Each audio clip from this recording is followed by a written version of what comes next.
am I in an echo chamber? Ha ha ha ha.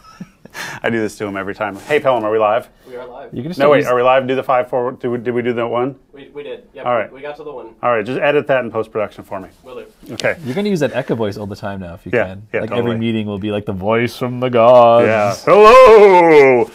Hey, everyone. Actually, Pelham told me we had 200 people already in the chat, which means that that's 188 people more than normal, and I have to assume that's because Mike Merrills is on with me. So, Mike, I don't know if you've ever watched my Fireside Chats, but once a month on First Fridays, I try to get together and have a direct kind of community conversation, mostly driven around asking questions or getting stuff in the chat and giving away swag. That's how I bribe them. Cool. And like 12 people, including Lauren, who I think just does it out of pity, usually tune in. But this is 200, and I can only assume it's because of you.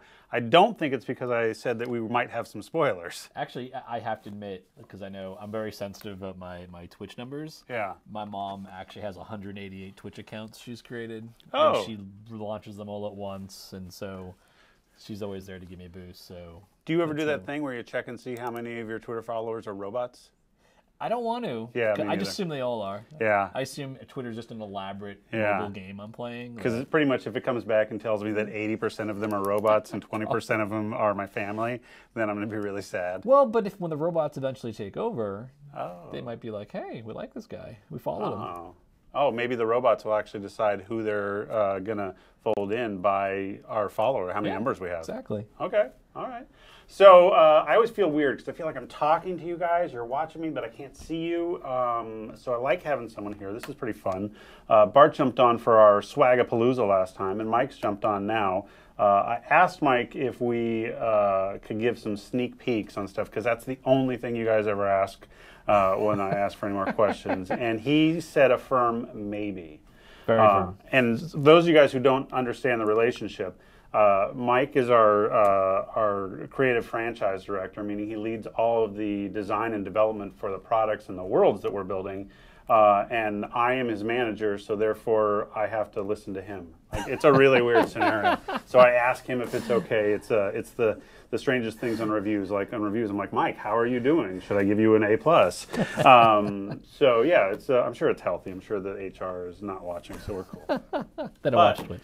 With that said, between the two of us, we probably know like 90% of the planned future for D&D. I think we do. I think that 10% we're like working hard to track it down to make sure nothing. I assume the 10% is stuff that Chris Perkins is doing at home and not telling us about. Yeah, until like he's like, hey, I have a thing to do. Hey, by the way, I made this thing. For those of you guys who don't know, the hardest job Mike and I have managing Chris Perkins is to get him to take vacations that don't include him going off and working on a secret book and bringing it back. Yeah.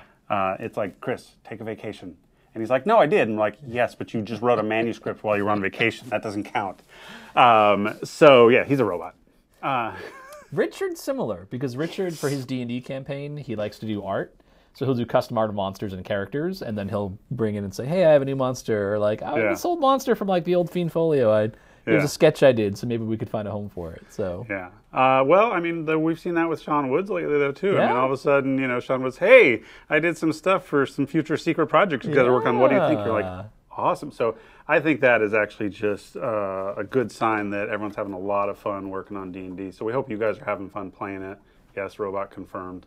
Yeah, Oregon Pink Rose, you knew it. Okay, so we called for some questions, and gosh darn it, if I didn't I might pull those up on my phone here in a second.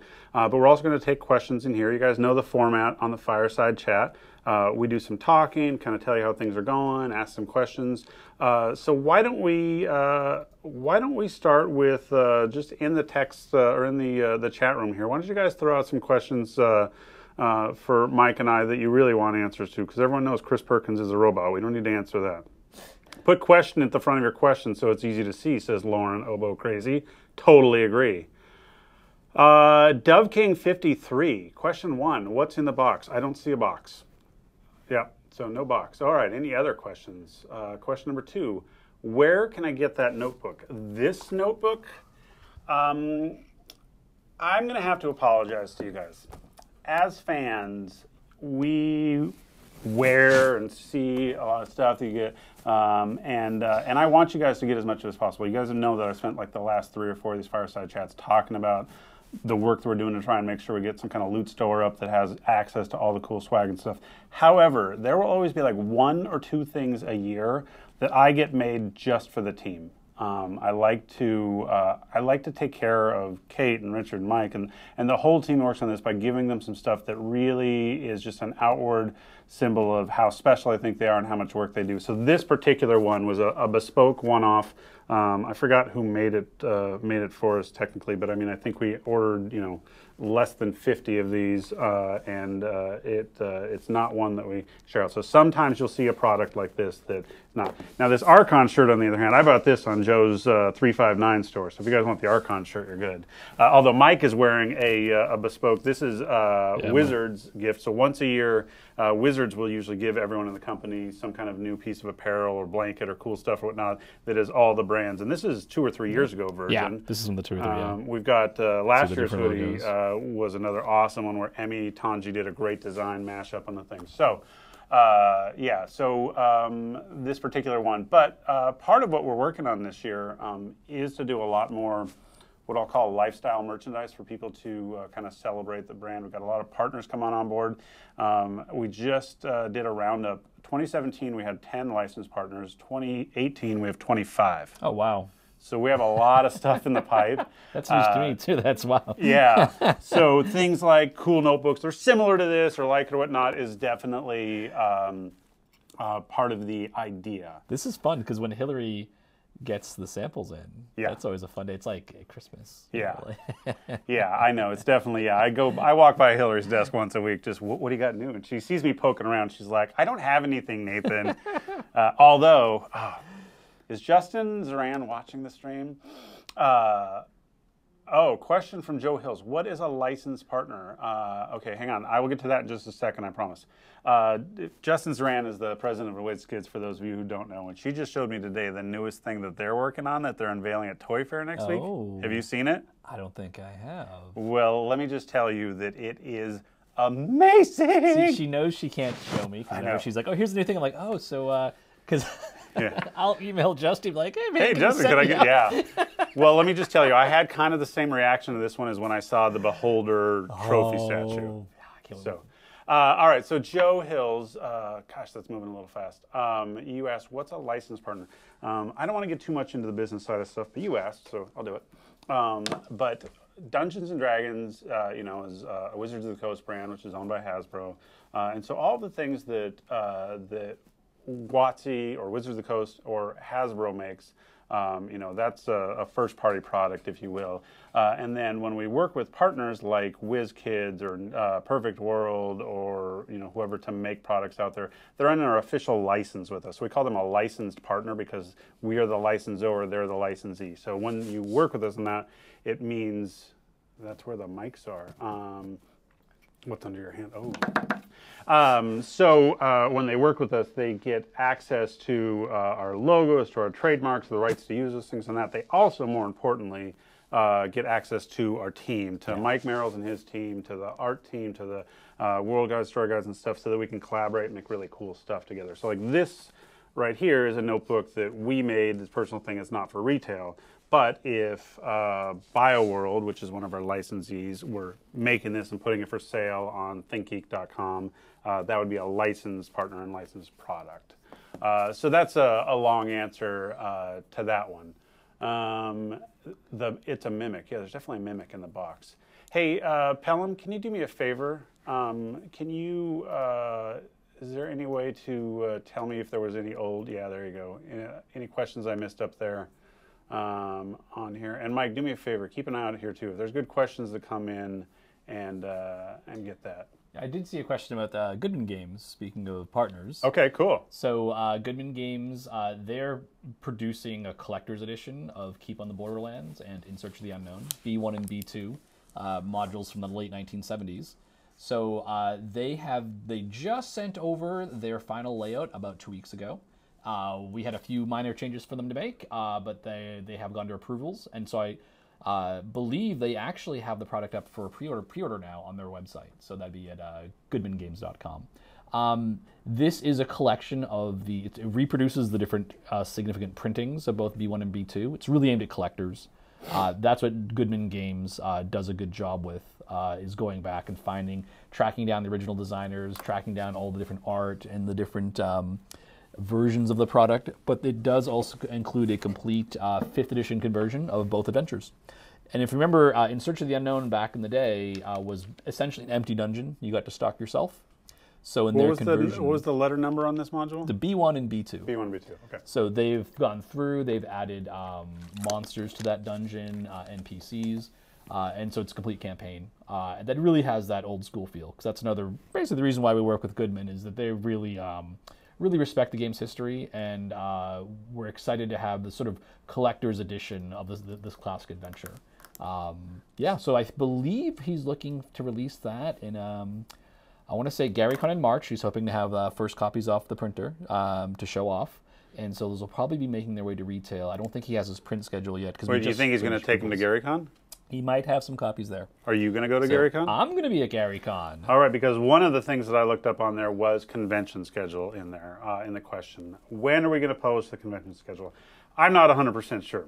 That is the answer to that. However, for the next foreseeable future, Chris Lindsay's going to be at Winter Fantasy Fest. Is that now? That's next week. Yeah, I think next week. Fort Wayne, Indiana. Fort Wayne, Indiana. The next one after that I know that we've got some kind of presence at would be you and a couple of people at GaryCon. Yeah, that's myself and Chris Lindsay again at GaryCon. At GaryCon. I think we've got some of our streamer partner friends there too. So that's GaryCon. That is in early March. Early March, and where is it? And that is in the home of Dungeons & Dragons, its birthplace. Lake Geneva, Wisconsin. Yep, Lake Geneva, Wisconsin. I hear it's beautiful this time of year. It actually has not been bad the past couple of years. The Wisconsin locals have told me the winters are getting milder. Yeah. And that usually March, it's not so bad. I actually, when I was there last year, took a really nice walk around the grounds. If you have a chance to go, it's great because it's at a resort. Yeah, so I've seen the pictures. It's a beautiful resort. Nice. Yeah, and if it's the kind of thing where if you have a spouse or family, there's like a water park on site. Yeah. So if you have kids, they can go and do the water slide thing while maybe you're gaming. And Lake Geneva itself is kind of a I've also heard in the basement that there's a secret Gary Gygax room in there that you have to have a special D20 to put in there. Yeah. But if you played it, because the past couple of years we've had D&D in the basement. If you survived the past 2 years, you always know there's a water elemental that makes an appearance. So you have to overcome... Is it in the form of whiskey? No, it's in the form of the pipes bursting above. The pipes bursting! Oh. We 2 years in a row have had a problem with the plumbing and water coming down into the D&D area. Luckily not damaging anything, but we've had a little water feature that's been added to the area. This year we are no longer in the basement. We're moving to one of the new play areas. To one of the new dungeons. Yep. Yeah, as the conventions increased in size. So... well, that on the convention schedule, that's the foreseeable future. Also, I can confirm right now that we're already locked in for Origins. Yep. We've been building up our efforts there. So if you're not familiar with Origins, that is a really fun convention. Really a lot of gaming, a lot of role-playing, a lot of D&D happening there. I'm sure we'll have a lot of staff there. I'm sure we'll have some pretty good gaming presence stuff. It's also around that June time frame, which has traditionally been where we have shared a lot about the coming year, and so we'll preview a lot of content there, typically. So that, and then you can meet Axis of Anarchy at Origins. So that's kind of all we'll say about convention schedule now, but we're working on that. We're going to try and get something up really soon that has the full year outlook, and let you know we'll be at conventions and shows in kind of two capacities. One will either be like, kind of big sponsors like at Origins and have, a lot of content, a lot of gaming and panels and the team and swag there. And then for the kind of second layer of convention support is we'll send, key people from the team with swag and gameplay and stuff like that, but kind of more on a grassroots, shaking babies, kissing hands kind of stuff. Okay. Another question we saw in there is cartoon, plans for the cartoon. By show of hands, how many people think that the Dungeons & Dragons cartoon was awesome? How many people watched it during its live running in the 80s? How many people know that it was only 2.5 seasons? Okay, so There's a lot of unanswered questions, and those of you who haven't read the secret final script that's floating around on the internet, I highly recommend you do that because it's a fun read. I cannot confirm its validity. I don't know enough of the stories back there, but I loved that cartoon. I think that it's no secret that we were trying to get a lot of our entertainment, mainstream stuff going. I think that cartoon could be great, especially for kids and families to kind of enjoy D&D together now. So that's on the list. We're trying that. I got to be honest with you. Television, movies, video games, they take a long time, and we want to make sure that we're working with really great partners. And when we're doing that, so a lot of this stuff is all just working behind the scenes. But Mike can confirm that. I think we've got new, awesome, amazing partners in a lot of the cool categories that are going to have fun games and announcements like every year for the next few years. So we're working on a lot of this stuff. The cartoon is really high on my list and trying to do some cool stuff. I also think that it would be fun, and I'm just going to pitch this. I'm going to tell you guys that no one's biting on this. This isn't in the works. It's not like a thing, whatnot. But I have this dream that there would be a really awesome Dritz and the Companions cartoon that was really kind of Samurai Jack style, like really heavy on Underdark fighting action and cool stuff, really kind of snarky.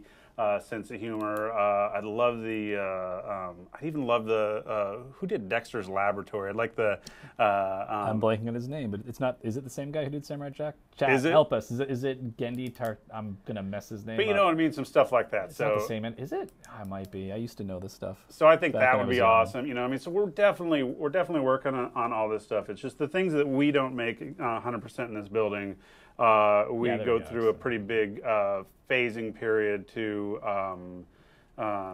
make sure that we've got all the right partners in there. We want the perfect blend of talent and passion and dedication working on it with us, because I think if you were going to really nail down the success of 5th edition, I would say that it's everyone we've got working with us on it is really passionate, really dedicated, really committed to making something that is artisan crafted kind of stuff. And we're not making as much stuff, but I think the quality level has been so great, and we want that to cascade across anything we're making. And Nathan, would it be fair to say that a lot of times when people see like we do announce something, that's because we've had like 6 to 12 different conversations with different partners like in that category? Like if someone came to us like, hey, we want to do whatever the product might be, a board game or whatever. We have far more conversations where we put a lot of work into a deal, but either just doesn't work out creatively, it doesn't work out the business side. Yeah, for everything that everyone sees, I think you guys got to know, like, kind of, 4 to 6 is kind of the common number of other conversations and people we've been talking to in that same vein, because there's so many D&D fans out there and does it there's no shortage of that. So we need to spend some time together and really kind of get at the core, making sure that we kind of really fit, kind of on a DNA level. With that, I'll also say that our strategy now too is we try not to announce something too early. Yeah. We want to see tangible stuff, working on. We want to be able to pick it up and show. We want to show you a demo or vertical slice. You know what I mean? If we were working on some new secret D&D video game that was going to be amazing and awesome, we could announce it anytime we wanted. But I'd prefer to announce it when it was followed up with here, why don't you guys try it? Exactly. You know what I mean? Like, or at worst, Mike and his team have played through like the first half and say, oh my God, this is the best game I've ever, that's the kind of thing, right? It's like on Goodman, when we were first working with them, we knew that we were going to do that a long time before it kind of ever came up. Yeah. And we didn't put anything out there until we were pretty far through. I mean, they had a lot of work done. We had some approvals on covers and everything. So our general strategy is to share it broadly when there's something really concrete to share, so that you guys don't get don't have to wait too long in terms of the. And I know that's a little frustrating because sometimes you're like, I just want to know everything now. Yeah. But I don't know. I think it's better. I think I really like when we can share something with you guys, deliver it, and have it be awesome, rather than have some things that fall away for business reasons that let you down. So that's kind of our approach. Yeah, the Goodman Games one's a good example, because that's one where we knew going in that they really had the right kind of product mix and the ideas they wanted to do. But I think we had the deal in 2015 and didn't announce till 2017, and now the product's coming out in 2018, and that's a relatively quick one. when you look back at the timeline. Yeah. Actually, yeah, you're right. So Axis says the suspense is killing chat, Nathan, and that is probably fair. So how about if we just do this right now? I will tell you what's in this box, but I'm not going to show you what's in this box until we're not going to show you till the end of the time because I don't want it to take our whole chat. So if you guys will do me a favor and just tolerate the fact and focus on some of the other stuff, that would be awesome. But what's in here is we're scooping Greg Tito. Greg Tito has an announcement on Monday. Mike and I have basically decided that we are telling all of you guys today. It's our next product. It's our spring product. A lot of people say, oh, usually you guys announce something in January or whatnot. And it's not January now. It's Groundhog Day. It's February 2nd. It's Groundhog Day. Today's February Groundhog 2nd. Yeah. Wow. Also, by the way, apparently Canadian groundhog went wild and it was like mass hysteria. Oh wow, what does that mean then? Like an eternal winter, or We is think this so, like, yeah. It's like So, yeah, scooping Tito. So in the box is our next product release, and it is the sneak peek. It'll be fully announced on Monday and all kinds of details. We're gonna scoop it and let you guys know today, but I don't want to do it until closer to the end. So hopefully that won't kill chat as much. Is that okay, guys? Can we do that? Let me give it a couple of thumbs up. Axis, come on, is that okay?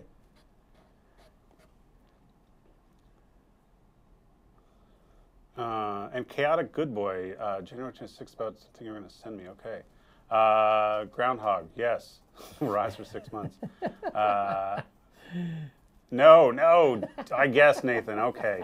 A couple other questions in here. Mike, I'm going to send this one your way. Oh. Why don't we have any Warforged in 5e yet? Well, because as we, when you look across the vastness of the D&D's universe, the Warforged were built in Eberron, and that's where you'd find the staggering majority of them. If Warforged have made their way across the plains, it's pretty rare, and they'd probably be really seen as just like people wouldn't know they were Warforged. And it's an interesting question: would a Warforged explain their origin to anyone they met? So they're really not too common, and we haven't turned our gaze yet to Corvair, to Eberron. Mm-hmm. So that's really what it comes down to, is since we haven't shifted our gaze there and really paid a lot of attention to that world yet. Now, the interesting thing about Eberron, as far as we can tell, is that it's almost, well, it's got a lot of secrets, and to a lot of folk in the, really powerful mages who know a lot about the worlds of D&D, even like the Elminsters or Mordenkainens of the world, actually know very little about Eberron. Really? And it's an interesting sort of thing that in most worlds, even a world like Athos, has a reputation because it's such an outlier, because it's this bizarre dead world where magic flows very differently, and there's weird powers that look like magic but behave differently. That gets some attention. It's very difficult to travel there, and in fact, a lot of sages would tell you it's impossible. But a similar thing seems to be going on with Eberron. It's very difficult to get there. No one's quite sure. A lot of actually people like Mordenkainen might even tell you it's just a myth, it's a rumor. I mean, really? Airships and vehicles that move along iron bars, tracks laid on the ground, that's madness. People building metal creatures into like vast armies and sending them into war, that's madness. I think if you were to describe the world of Eberron... This, of course, coming from a guy who has like complete mastery over magic and the multiverse or whatnot. Yeah, but that's crazy. That's the crazy talk. It wouldn't fit any of the established patterns of magic that we know of. And there's one thing we know, is that it doesn't matter which world you go to, it doesn't matter which plane you travel to. Magic works the way magic works. There are laws. There's meaning to the universe. There's a pattern. And Eberron is an odd... If Eberron, I mean, again, someone like Mordenkainen might tell you it doesn't. It's just a figment. It's just a story. It's a figment of your... So if he was to meet a Warforged, he would just tell you... You know what, though? Vola would tell you that he's been there and it's awesome. Of course Vola's been there. and he'll sell you a map. He'll happily sell you a map.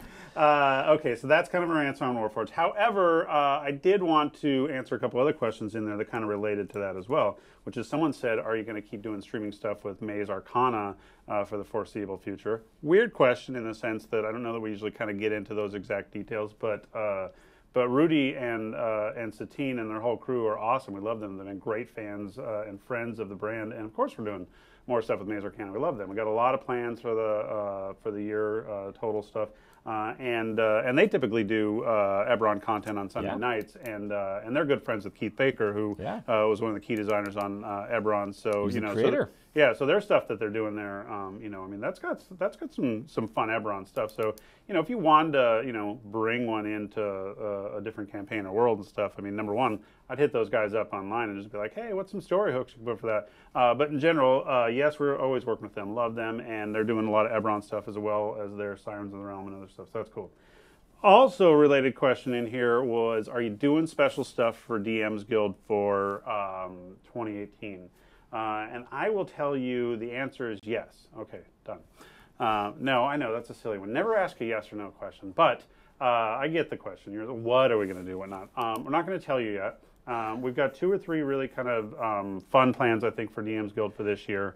Mike and I specifically have talked in detail about some surprise and delights. So in the next couple months, we think we have a couple of things that we're going to drop that are going to be like, holy, that's awesome, we love it. Or we're wrong, and you're going to be like, eh. But we think it's cool, so therefore at least it's got 2 people who like it. At the very least, we'll be excited. And then the other thing, and this is a little premature, but you know, I like to spoil it anyway. I think we really want to do some DM's Guild focused stuff on our streaming. So I know that Chris Lindsay and some of his folks have surfaced a proposal for some cool DM's Guild focused streaming stuff that I think we're going to definitely put that out there. Alpha Stream 1. Wait, is that Alpha Stream? Is that Teos? Is that WotC products on the Guild, or is it changes to the Guild that helps publishers? It is not WotC products on the Guild, although I don't think that what we're talking about is major changes to the Guild in terms of the publishing thing. If there's challenges on the Guild that are publishing problems and stuff, that's definitely something we should always be aware of. Chris Lindsay, you know, runs that part of it, and we should talk about it. But no, this is more content stuff that would probably fuel cool new opportunities for people, creators on the Guild, but it's not us doing it. How far out do you know what you're going to publish? 4 years still. Yeah, it gets fuzzier and fuzzier the farther you go, but we've got kind of a rolling 3 to 5 year plan. So I would say the next 2 years out, we know with great confidence, almost exactly. Maybe we don't know the names exactly, but the stuff. 3 and 4 years out, really good confidence, know directionally where we're going, but we like to listen to you guys and see where it's going. And then 5 years out, it's kind of more like, as long as things remain the same, this is kind of the target. But 50% chance things are going to change based on how things are going. Yeah. Okay. 3 other questions I saw in there for sure. 1, Mike, can you give us any Unearthed Arcana spoilers for the month? Actually, I can't, because we have 2 articles we might put out. It's going to be the second Monday of the month, and then it's the Monday of the full week. And so I actually have to check in with Jeremy. You don't know what we're doing. I know it's either going to be something that I have created, or something that Jeremy's created. Okay. And I'm not sure. So so it's gonna be one of those 2 things. I will give a little bit of a spoiler. The thing, if you follow me on Twitter, I tweeted out I was working on my campaign, and I kind of had a little bit of a different approach to exploration. So I thought one of our potential UA topics would be to flesh that out, to show you, like, here's how you can manage exploration in the wilderness or even in a city. Just to make it a little more organized for Dungeon Masters and make the rules a little sleeker and a little easier to manage. So that's something which we're looking at as a topic. The reason we have this as a question is just that Jeremy right now is finalizing, getting ready to send to the manufacturer, the publisher, printer, something which might be in this box in front of us. So his time's a little constrained. So, but might be in the box, or it is in the box.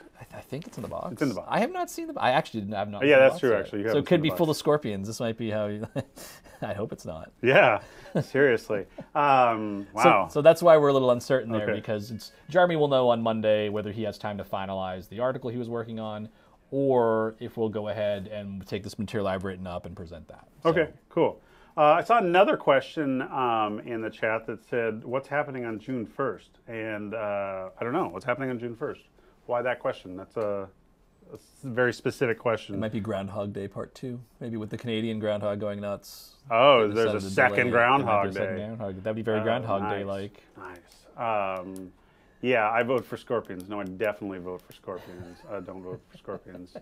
All right, I will be at Winter Fantasy and Origins this year. Maybe PAX if we see some official support. Oh, hey, so that is Teos, right? Okay, hey, Teos.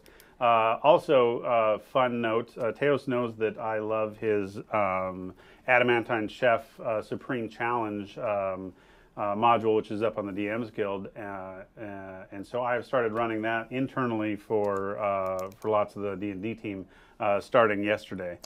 You ran it at GDC. Remember? I did run it. Yeah, Mike's been through it with me at GDC. It was a lot of fun. And so we just started that. But I will tell you guys all a funny story, and I think I've shared this with a lot of people. But the reason that I particularly was drawn to that adventure by Teos is because my go-to character that I play in the Forgotten Realms is a pastry chef, and so he's a high elf pastry chef. And so I'm like, ooh, a cooking one. Let's see if there's any kind of things that I can pull in and do. And it's fun. It's a really fun one shot or short shot kind of thing that has a lot of humor in there, and a lot of puns, which I think are in every D&D game. But Teos just went ahead and gave you like 90% of the puns in there and let your imagination do the rest. So that's fun. Yes, they are officially branded Scorpions. I've never been to GaryCon. Is it mainly OSR? What's OSR? No, so OSR is old school Renaissance. Okay. Maybe about 10 years ago, a number of hobbyists and designers kind of went back and looked at role-playing games in the 70s and took a lot of the design lessons there. You can almost think of it like the evolutionary path of role-playing games, kind of going back to paths that hadn't been explored much, and then following up on them. But no, it's a really big mix. It started out as a real focus on 70s and early 80s games, but now we have a full Adventures League presence there. Thomas Valley and his group are there. They run a ton of 5th edition. There's lots of board games, miniatures games. It is also your opportunity, since it's in Lake Geneva, a lot of the designers who helped create some of create D&D and create a lot of the really classics of tabletop gaming are there. And you actually have the chance to play games with them. So I'm actually going to be playing a D&D game in the house where Gary Gygax lived when he invented D&D. So I had to sign up for that. It was just, okay, that's too cool. Yeah, that's my cool. Little free time slot. I'm like, okay, that's what I'm going to go do. Yeah. So all right, I like that. Also, can I commit you to something else? Perhaps. Maybe you can take one or two of Shelley's new games there and play with people at the show. I can definitely do that. As a matter of fact, I think Shelley still has one more game that she's going to announce that will probably release this year. Yeah. That would definitely be ready for some kind of public playtest. And you've worked on it, so you could run it there. So if you guys aren't following Mike Merrill's on Twitter, you should definitely hound him as it gets closer to Origin and see if we can get some kind of impromptu game going of the next cool Avalon Hill game. Yeah, we did that. I don't think people knew at Gen Con last year we actually brought along Betrayal of Baldur's Gate. And a few folks got to play it. One was a charity event, and otherwise we got a chance to show it off to a few people. Cool. I'm going to go into some of the questions that we got online. I hope that... someone asked if there was an ampersand on the web. David Hayward said, hey, would you consider giving each YouTube series a consistent thumbnail for each episode like Force Grey has? Helps differentiate the series. Awesome idea. We'll write that down. Yes, we can make that happen. I don't know when, but we will. Our friend, our Italiano friend Zoltar's sage advice wanted to... bravissimo on Mike on the promotion of franchise creative director. Thank you. Wanted to explain more about the change, so I will explain the change. Nothing. Mike has been doing this role for a while, and I just finally gave him the title that it deserves. He gets no extra money. He gets no extra scope. He gets no extra whatever. It's just it's a meaningless title and more meetings. But it does save me time. It does? When I'm at GDC and people ask me what my title is, it's a shorthand. When I say creative director, they know what that means now. Yeah. If they're in gaming, before as senior manager, what's that? Yeah. Just, but the truth is, there was a rumor. It was not a rumor. What do you call it? A conspiracy that I read on there that Mike was hiring his replacement when he hired Kate Welch, and it was funny because I'm like, no, Mike's not hiring his replacement. I'm promoting Mike. and we're giving the team more people because we're working on more stuff, and we want more. So we're super excited to welcome Kate Welch. She should start on Monday. On Monday, yep. And be here. We're not going to throw her in the deep end on the streaming or stuff anytime soon, so I don't think you guys are going to see her on the next Fireside Chat or anything. But we're super excited about having her on board. But no, Mike has been officially promoted, but the truth of the D&D team and especially the staff and the senior staff on it is that we all wear many hats and we all do lots of different jobs. And Mike has been doing a lot of the work of what we would call a franchise director for a while. So this was a little bit overdue recognition of the hard work and success that we've had on 5e. So you're right, Zoltar, to say bravissimo and grazie for all the great work, Mike. But it's just we've got a great team. And Mike's been leading awesome teams of creatives, and everyone gels well, and we're making fun stuff. And mainly because you guys, the fans, and mainly because we get to do things like talk to you and listen to you and everything. But the other part of it is Mike and his team have done a great job of listening and sifting through all the stuff to understand how we can make that impact. So it is a promotion, but it's a lot of the stuff that Mike was doing more. So it does make him have to go to a lot more meetings, which I actually think is a demotion for him. But I hope that him and his team can keep delivering the great success that they have, even with the extra meetings. All right. And then other questions. When can I finally put my hands on 5e Eberron? We're not going to answer that one right now. Everyone always asks about psionics class in D&D. So now remind me, psionics have existed in all the settings. They have been around since the mid-'70s. Yeah. They're one of the first new subsystems added to the game. And the relationship with the settings has always been kind of strange. Really, it wasn't until Dark Sun that a setting really found a home for psionics, like really explicitly addressed it as a factor in the world and something that people studied. And so, and then Eberron followed up with the Kalashtar and some elements of that setting with some of and now I'm going to totally blank on all the names of Dalcor and things like that. So, yeah, one of the things we want to do with psionics, we play tested the Mystic last year, was take a step back and really think of Eberron and Dark Sun. And if we were to start with those worlds and how they treat psionics and then build up from there, it might give us some more clarity. Because one of the big pieces of feedback we got about the Mystic was it didn't have a good focus in the sense of Mystics felt like they could do anything. When you look at wizards, they have the schools of magic. So okay, any spell has to fall into a school of magic. We get a sense of the scope of what arcane magic looks like. And I think psionics kind of needs that. So we're kind of going back and dusting off the archive and seeing what psionics look like in those settings and then using that to fuel the next revision. Yeah, but the bigger thing in there that you should hear is, we work on it until we think that it's great, until we think that it really is the best that it can be for everyone and doesn't break with the beautiful world and system that has already been put in place. And so they're definitely working on it. You guys will see a lot of stuff in Unearthed Arcana and different places like that. But we can't release it till it's done, and that takes a lot of validation and testing and retesting. And we're working, so definitely there. On the box, how about this? We will open the box in 7 minutes. Okay, everyone, I know. 7 minutes. Okay, 2 more questions. One that I want to address with a question. Polytechnics, and by the way, Polytechnics, thank you. You watch a lot, and I know you're very active in the community, so I think that's super cool. I love it. But you asked me a really interesting question. You said, with the continuing popularity of D&D, you say 5e, but we'll just shorthand D&D, and its inclusion in other media, example in the recent episode of Librarians on TNT, is there consideration of more mainstream marketing, TV ads, etc.? And I would ask you, why? Like, I kind of don't understand the question. Keep in mind, from my standpoint, I'm hearing a highly engaged, highly enfranchised D&D player and fan who is loving D&D and seeing it in all these places and excited about it, asking if we're going to do more things to advertise. Now, I ask why in a little bit of kind of devil's advocate realm, because I know that the other part of this is, you want to help celebrate your geekdom. You know what I mean? Like, you are proud of the brand. We're proud of the brand. You want to share it with more people. You want this kind of, these outward monikers that, tell everyone, like, and that you can point to in success.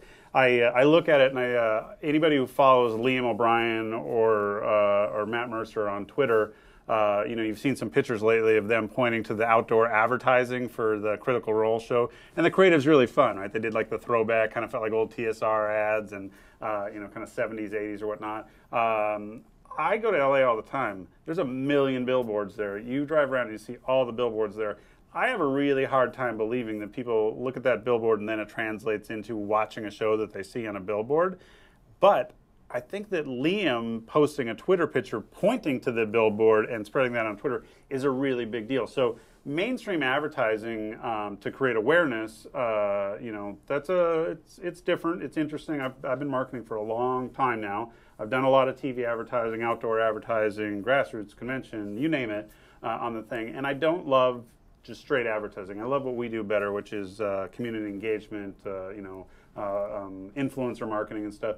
But I do think that there's a fun thing that that fans, to fuel their fandom, need some big, kind of external, what I call kind of fuck off marketing things. Probably not really doing great marketing, but a really big nod to the fan. If you live in the Seattle area, you'll notice that whenever Valve releases a first-party game, they get a bunch of outdoor advertising and do this stuff and whatnot. Everybody here knows, everybody who's a gamer in Seattle knows when Portal's coming. You don't need the billboard, right? But they do that to help you be proud of it or whatnot. Yeah. So we're definitely looking for fun, cool, new ways to kind of celebrate D&D and help you guys have a moniker to point to do that. We definitely are, but at the same time, we're mostly focused on making sure that we're just getting as many new fun ways for you guys to engage with the brand as we can. So it's, for us, I think we're about 90% dedicated to fan engagement and helping new players become veteran seasoned players and helping veteran seasoned players have more fun and engage and stuff. So I'm way more interested in getting notebooks on sale on a D&D store on our website than I am about a big billboard, because we want to help you celebrate, but we'll do some of that stuff, okay? Everyone tattoo gets 20% off. Nice. Was there an interesting question that came up there, Mike, that you were reading? I think most of them were just about the either kind of about speculative things aren't really going to touch it on yet, or I haven't seen anything that's like leapt out. Okay. And then, well, then why don't we do this? Are you ready to? Why don't we open the box? To unleash what's How in the many box? people do we have watching, Pelham? 500. 500? Okay, let's open the box. Now, I'm going to tell you guys right now, before we open the box, I'm going to tell you right now, we are not going to answer specific questions, but we're going to show you the product, and I'm going to tell you that we're answering all the questions on Monday. So you're going to ask questions, we're not going to answer. And to be clear, part of that is because right now, about 70 feet to our left, Jeremy Crawford is finishing what's actually in this product. So even if we try to answer it, we might be wrong, because he's doing the final. He and Emmy Tangi are finishing up. Okay. That's a nice lid. Does that sit there? It's there. All right. You want to grab one? I'll grab one. Yeah. Let's see. You grab that one. All right. I knew that was going to happen. So here we go. Speaking of Mordenkainen, he's been busy. He's been taking notes. Yeah. Okay, I will answer a couple questions. You could not resist. I will ask the questions, and then I will answer. Or I will ask questions, and you will answer. Yeah. Nathan, Mike, you have 2 Mordekainen books there. Is this like a volume 1, volume 2? What's in 2 books? So the book that I am holding is our next alt cover. The one that Nathan is holding is our next standard cover. So it's not a 2-volume set. It's 1 book, 2 covers. Yep, same book, 2 covers. We're just showing you the different covers.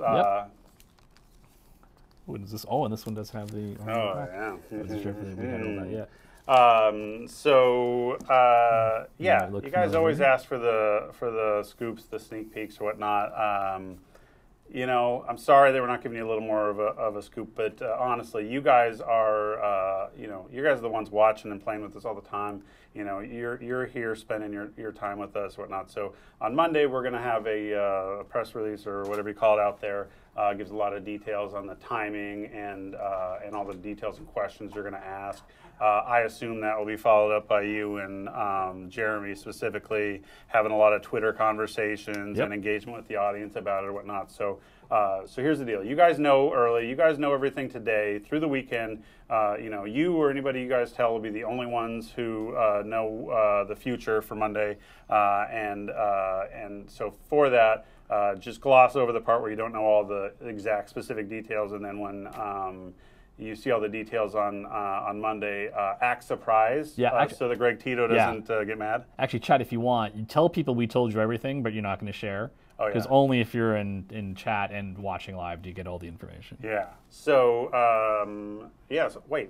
So we still have 9 minutes. So we still have 9 minutes. Is this really going to kill the chat? We're just going to sit here for that. Now it's an endurance check. Your mock-up says tomb. I was wondering. I thought I saw that the mock-up was misspelled. Damn it! I thought I saw a B, and I'm like, I don't know. I'm not going to say anything because we're just rolling. Special edition. Tome, not tomb. The Morning Kingdom does put his enemies in tombs. There we go. That's the hotness. That's the magic. That's right, everyone. We're live here. This is unedited, unabashed, unapologetic. Oh my God! Isn't that a beautiful cover? Oh, love the hotness. Yeah, next time we do this, I'll bring in the slip sheet cover that shows the actual metallic shiny one on that alt cover because it is hot. Okay, you know what? Actually, Axis of Anarchy, you are right. We should do a raffle prize, but no, it's not the books. It's the wrong mock-up. It's the wrong one. So this is what we'll do. What do we have? Oh, you know what? Let's do this. Since we're still there and since you brought it up earlier, we will give away 2 copies of Betrayal at Baldur's Gate. Sounds good. So let's enter the raffle now. Raffle, raffle, raffle. Remember those old commercials? Sunday, Sunday, Sunday. You'll buy the whole seat, but you'll only need the edge. By the way, Greg Tito, yes. We told everyone. What? You know what, though? Pelham can edit it out in post-production. Oh, yeah, we're fine. Yeah. We're good. Yeah, we're not live. We're not live. So he's going to edit it out in post-production. It's going to be awesome. Okay, so while the thing is being filled up with the eye raffle, I'm going to tell you guys something, and I like telling you here with Mike because Mike and I, we meet regularly in the group and do this stuff. Mike and I meet regularly for one-on-one meetings and stuff, and he can echo this. I am the most excited about this year that I've ever been. Last year was a tremendous year for Dungeons & Dragons. We achieved all kinds of things. Special thanks to all of the people who have been playing for the last 4, 5, 10, 15, 20 years with us on this and whatnot. But I am so excited about this year because I just feel like we have everything clicking. I feel like I love the new addition of more design talent to the team. We're going to bring on some other helpers and talent on the team to do some cool stuff. Our product list for this year is awesome. We still have some little surprises along the way, just ancillary stuff. They don't know anything that we're doing beyond this. Oh. So there's a lot of, little surprises. Well, okay. They don't know anything we're doing, but they do expect we're going to have a big story at the end of the year, right? They don't know the products per se, but they get a rhythm that we have, right? Yeah. You know what I mean? So our rhythm's a little chaotic though, and I think in a very directed way. Okay. We like surprising people. We do like surprising, but we have some products that I think are like out of the norm little yes, surprises. That's a good way to think of it. Aren't quite, are not your standard Drividation. Not necessarily what people are expecting. Yeah, so we got some cool stuff on that. Also, I love seeing the community. I love seeing the number of people playing online. I just saw a stat the other day, and correct me if I'm wrong on this, Greg, but 4 billion hours of D&D were played on Twitch last year. That's a lot of hours. Yeah, that's totally correct. Is it correct? What's the number? It's 475 million minutes watched. 475 million minutes watched, and that's not of the stuff on our channel, right? That's not like saying, oh, on the D&D channel, that's how many minutes watched. That's friends and that's players, that's fans playing D&D and watching this cool stuff. That is just so exciting to me, and so I love that because at the end of the day, D&D is really about the community and the players and the tables, and there's no wrong way to play D&D, and we give away the rules for free on the website, and so it's, the money follows the fun and the storytelling, not the hey, how do we milk a thing. You guys are super nice to pay us money. A lot of you guys have been subscribing on the channel, which is really cool. So we're doing stuff, but I'm just excited at the pure energy level in the thing. And if I could tell a story. And I do this mainly because Greg Tito's in here, because I don't like to normally kind of humble brag. But Greg Tito, one of his favorite actors and D&D players is Deborah Ann Wall. And so he was just super excited when he heard that she was like playing on the set with Daredevil and teaching people and everything. He's like, I want to get her on the podcast. And then we finally got her in Forest Gray, and so her and I have played a few times, in games and stuff, and we've developed a pretty good friendship around D&D. And so I was checking when she was going to be back in LA next, because we're trying to get a game together. And she's like, "Oh, I'm still I'm still off-site filming, but I've got a couple of games going next week. I'm keeping my skills sharp." And I go, "With friends or crew?" And she goes, "I'm making the cast and makeup people learn how to play so that they can play with me." So she's teaching new D&D players how to play D&D so she can keep playing while she's working. And so I'm just like, see, look at that. All these dungeon masters and fans are out there like helping like this is so awesome. And that's an example, and like a high profile example, but that's what's happening every day, right? That's what all the fans are doing. I think it's so cool. I heard they did it on Agents of S.H.I.E.L.D. too. They play in breaks. Really? Yeah. Oh my gosh, I love this. Okay, so we got a couple minutes left, and I want to ask everyone, not for a question, but what do you guys think? Do you like the scoop? Do you like the new? And no, it's not Tomb. It's not a B. It's not Tomb of Foes. Are you guys excited? Is this a good reveal? A bad reveal? What do you guys think? Penguin Random House already spoiled Tomb of Foes? Oh. Did they show you the art? Covers look great. Okay, cool. Gorgeous. Oh, awesome. Oh, thank you guys. Womb of Woes. Okay, we are working on that. That's going in there. That's at least an artifact. Yeah, I think that's a Unearthed Arcana waiting to happen. All right. How many people are disappointed that it's not Minsk and Booze Miraculous? Well, someone put a funny one up there that they hoped it would be. Yes, there will be a high-def version of the artwork for the announcement. Saw that question, yeah. Monday you'll have all the stuff, the normal things and everything. I just literally stole these off the desk over by Emmy. I didn't even fact-check them. Oh, hence the Tomb. Yeah, they're probably just spacing out the title. Yeah, it was, exactly. Spell-check it. So that's it.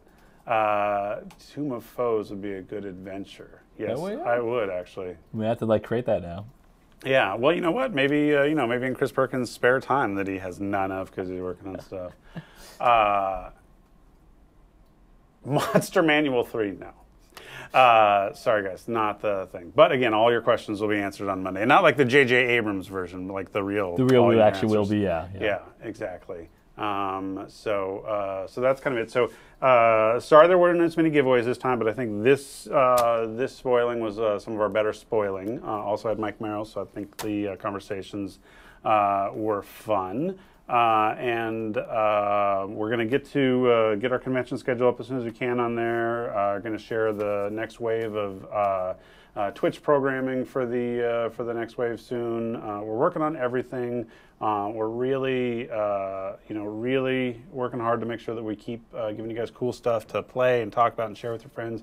You guys keep doing your job, which is playing and sharing and showing people how fun it is, and we will keep doing that. And I saw the more Mike Merrill's in future Firesides, and I can only tell you this: if he has me on Super Happy Fun Hour, I will have him on Nathan's Fireside Chat, so we can do the cross. We'll have to do that. We'll have to do that. And maybe I'll design a subclass for you. Yeah, maybe. Oh, really? Yeah. Okay, I'm listening. Okay, and we're going to kick over to our friends on the other thing in just a second, but I wanted to also ask one more question for the viewers. How many people think that Bart's shirt game has been way better on the streams? Anybody notice? Todd Kendrick wants a subclass. You know what, Todd? We might make that. You have been a really awesome friend and partner to the brand. We might make you a subclass. I think we can do that. Yeah. Okay, so I'm getting the next sign from Bart and Pelham. I think that's because we got someone scheduled at noon. So, Mike, thank you for hanging out with me, as always. Thanks for having me. I like to Great talk time. random, and you do it better than anyone. And I'm glad that we got to bring our misspelled but awesome teas.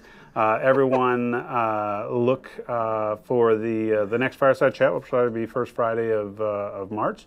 And then, as always, if you're following Mike Merrills on Twitter, me on Twitter, the official channel, that's where lots of that stuff gets put out there about conventions and confirmation and all the things you want to know. But thanks for playing, thanks for watching, and you guys are awesome. Bye, everyone.